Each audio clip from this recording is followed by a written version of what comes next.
My name is Rick Lenchus, and I'm running for the position of independent state representative of Addison-Rutland County in Vermont. I'm telling you this because a lot of people get so hung up on Republican, Democrat, liberal, independent. I don't give a damn. I'm an American, and all I care about is taking care of you, the people. And if the Republicans have a good idea, I'll go for that. And if the Democrats have a good idea, I'll go for that. And if the independents have a good idea, I'll go for that. Because you know what it's like? It's like an airplane. There's a left wing, which could be the Democrats or the liberals, and there's a right wing, which could be the Republicans or the right people, righteous people, whatever you want to call them. And then there's the body of the plane, which could be the independent. If the left wing or the right wing fall apart, the plane goes down and everybody dies. So, let's wake up. Forget this stuff. Oh, I don't like you anymore because you didn't vote for him, or you don't want to vote, or you voted for her. It's really sad. We're smarter than that. We're better than that. But maybe we're not. Maybe we're not. Here, you want to hear some of the things? Number one, every politician cannot give themselves a raise without giving us a raise. The little people a raise. The ones that voted for these guys and put them in their rich little offices. Every politician's kid has got to serve in the Army or the Navy or the Marines or the Air Force just like the rest of us have. Every politician has got to take the same medical that we take. Not anything special, not anything better. They can't go on. You know that they live the rest of their lives on the salary they make, and they get bodyguard service, and they live. You know that almost every one of them, whether they're the Republicans or the Democrats, whether they're Pelosi or McConnell, they're millionaires. What are you? Are you a millionaire? Well, maybe some of you are. But the thing is, I'm not. I'm nowhere near that. I never will be. And you know what? I'm okay by that. Here in Vermont, there's something different. In Vermont is a reverse psychology. Here in Vermont, you don't wear $1,000 fancy-ass suits. Over here, you wear jeans and construction boots, and you're ready to work, not ready to pontificate and be holier than thou. Over here, it doesn't matter if you got 400 college degrees, but can you fix a car? Can you swing a hammer? Can you do electrical work? Can you paint a building?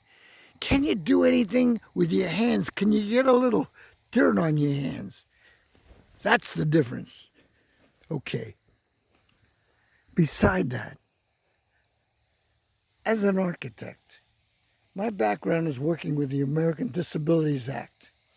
And that means that if a person is blind and he can't see, and if he's in a school, you got to put it in braille by the elevator, telling him you're at the elevator, or the men's room and the women's room. How embarrassing if you walked into the wrong room, or in case there's a fire, how to get out of the building. And what about your deaf? If there's a phone call for you, how do you know? Well, you got a little light that flashes. And when that light flashes, then there's a text that says, call home, or call the principal, or call your boss, or whatever. Or text your boss, because you're deaf. What about the people coming back from the wars? All of our servicemen and veterans without an arm or a leg or both legs. What do we do for them? Where do they live? What jobs do they have? What homes? What money? How do they support themselves? There's nobody there that's going to take care of them. Somebody's got to do it. We should be doing it. They fought for us. We should fight for them. What about the people who are special needs kids? Kids with Down syndromes. Kids who can't speak. Kids who are autistic. What about older people who have dementia and Alzheimer's? What about the senior citizens who are living in nursing homes? Let's face it, nursing homes is is someplace to make a lot of money. It's paid for those doctors' yachts and their planes and all this other crap. Well, we should be taking care of those people. It's nursing home is a paid for profit. That's what it is all about. And the thing about it is, most times you go into a nursing home, you end up going out in a body bag. I know, my wife was in one, and I watched people every day.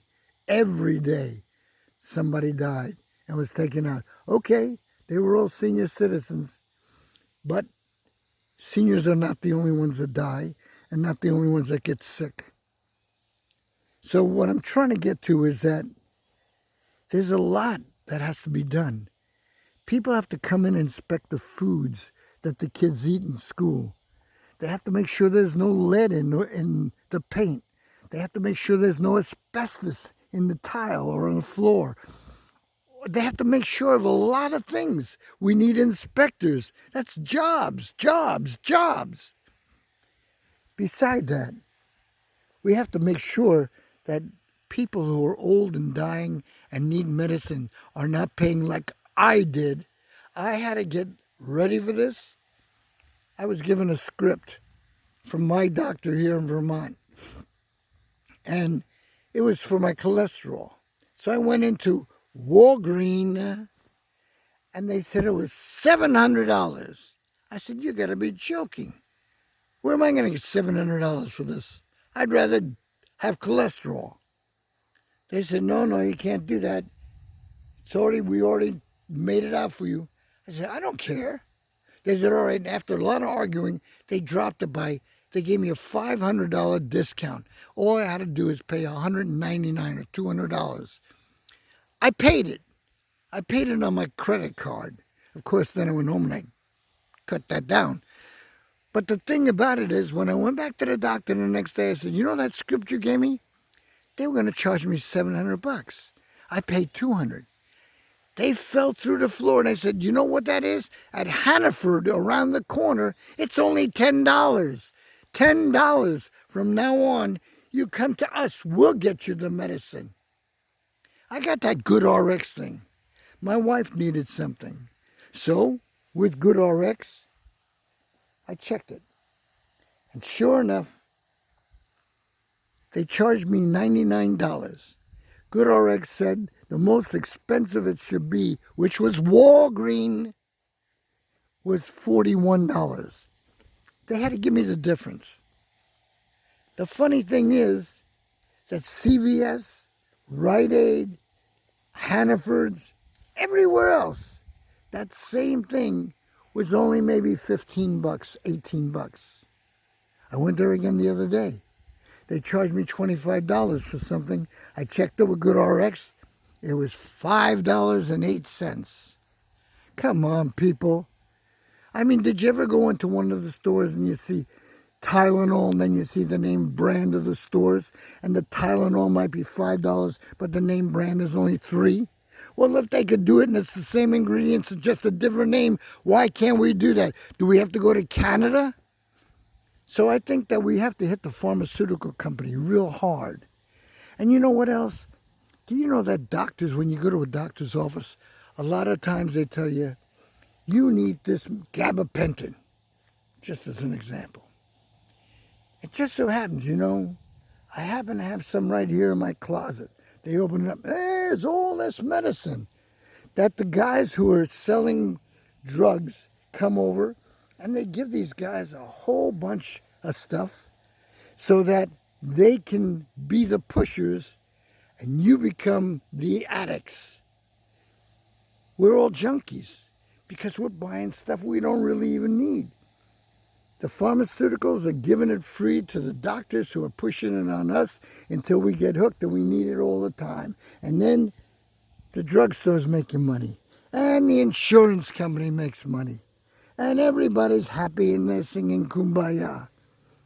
These are some of the things that I'm talking about. Universal health. Health for everybody.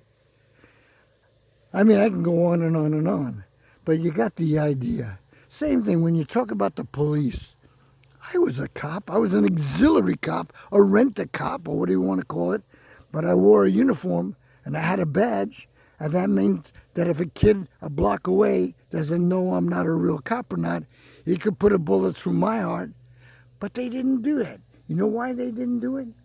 Because I walked over and I talked to them. I didn't intimidate them. I didn't put them down.